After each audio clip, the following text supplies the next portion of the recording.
To worry is something mental. To have anxiety is something emotional. To have stress is something physical.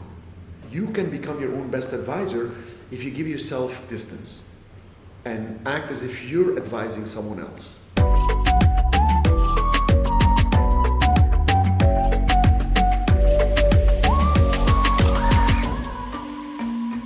That could be nice, but I could also be as crazy as it gets, and I never take even lawsuits too seriously. I even tell the lawyers, don't worry about it, don't stress about it. I know you have a professional pride, but it's a game. You play it the legal way, you play it by the rules, and we're gonna win. So, and you know, it relaxes all my people, my witnesses, it doesn't create this climate in the company of tension. Oh my gosh, we're suing somebody, we're getting sued, and the negativity counter lawsuit. Say, hey guys, it's a game, let's find this paper, let's get this document. And it's time consuming, but if you play to win, and you stay focused on the fact that it's, you know, I'm going to remove myself from the problem so I can observe the problem as if I'm giving somebody else an advice. I become my own best advisor. You know, have you ever thought about it that if somebody has a problem, a friend of yours, you can actually give them good advice? How could that be? But when you have the problem, you're just overwhelmed, or you're upset, or you're down. You know why? Because when the problem is somebody else's, you have a distance. And when you're distant from the problem, you can think better, be creative about it, and that's what I do with myself. You can become your own best advisor if you give yourself distance and act as if you're advising someone else. And then give it time and project it in the future. So you give yourself time also, give yourself distance with time. Remember Einstein said time and space are the same. So when you actually push the problem into a solution in the future and think about it as if you're advising someone else, and you think of different solutions and then think of it as the best thing that could have happened to you, your mind starts thinking creatively as, how can I turn this to a great opportunity? That lawsuit, for instance, dragged for 2.5 years. It was one of the best things that happened. They tried to countersue me and go after everything and anything I do. And it was like a self-audit and a business audit, and everything came out with flying colors. And we were able to win in every possible angle. And we won the case through a jury with 12 people there. Was I concerned? I'm going to tell you something. To worry is something mental. To have anxiety is something emotional. To have stress is something physical. So if you worry about something and you don't handle it right away, it brings you anxiety. It becomes emotionally heavy for you. And then if you don't handle that, it becomes stressful, it becomes heavy on your body. Your knees hurt, your lower back hurts, your headaches, your neck, all that stiffens. So as soon as I start thinking I'm worried about something, I write it down, all the possible solutions. What if I do nothing? What if I do these things? What is the best thing I should do? What if I do them all at once? Who can help me? What can they do? And then I imagine a bigger problem. I didn't say I remember. I imagine a bigger problem so the current problem becomes smaller. And then I again think of, if I'm advising someone else, what would I tell them?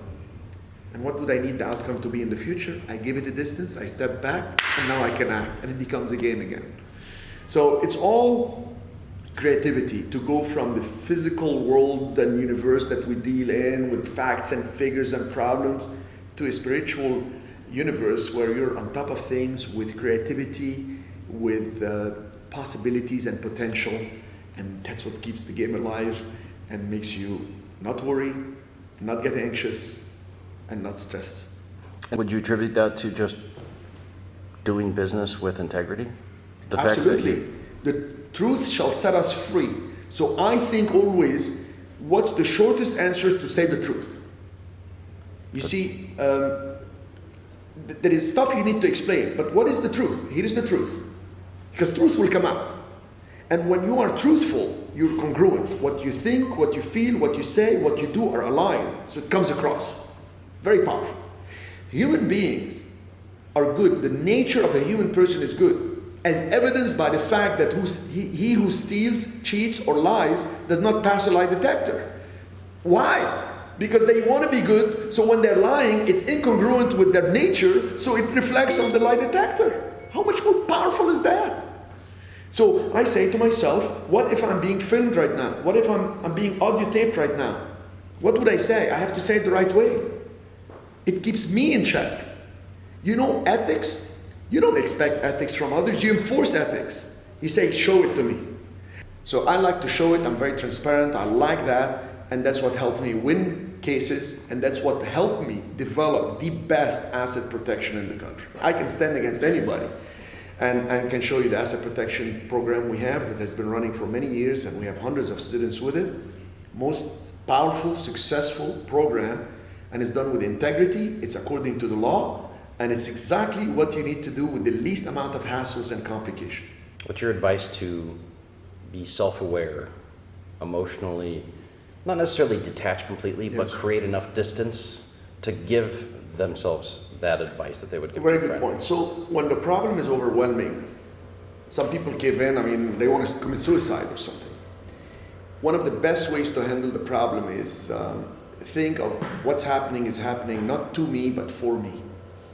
So you have to have faith in that, number one. Number two, imagine a bigger problem. Like this guy was accused of theft and robbery and whatever and some financial transaction and was going to cause him a lot of problems. And he started talking to me about, I've done nothing wrong, but I can't prove it because they did this and they changed the documents and stuff. And I'm really overwhelmed and I can't even think, I want to commit suicide. I said, hey, wait. Let me ask you something. Think of a problem that could be bigger. Just imagine a problem that's bigger. What if you got hit by a car and you're quadriplegic? Or you got hit by a car and you just died? And he said, okay, I see your point. I said, now, you see how bad that would be for your family? Yeah. Now let's just come back from that and just think, can you handle this problem? What can you do?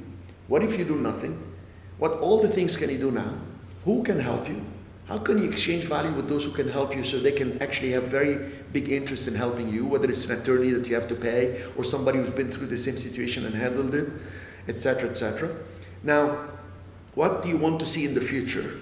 What would be the best ideal scenario? How can you get there? Let's reverse engineer it to where you are today. What do you need?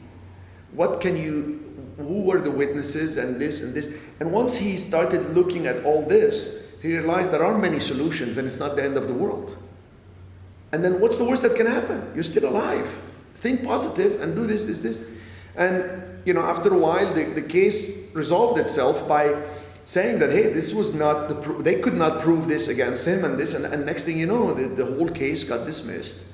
And he was back and he told me that when I told him think as if you're advising somebody else, it was the best therapy for his emotional anxiety that he was going through. He could not sleep. He could not have his mind stop talking. And I told him, write it all down, all what you're thinking about, put it down before you go to sleep. He was able to relax a little bit more, and little by little, he became a stronger person. You know what kills you? What doesn't kill you makes you stronger?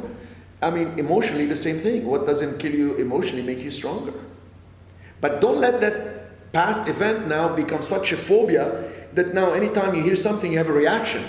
You want to be so aware of it that you still can strategically strategize for something for a better outcome.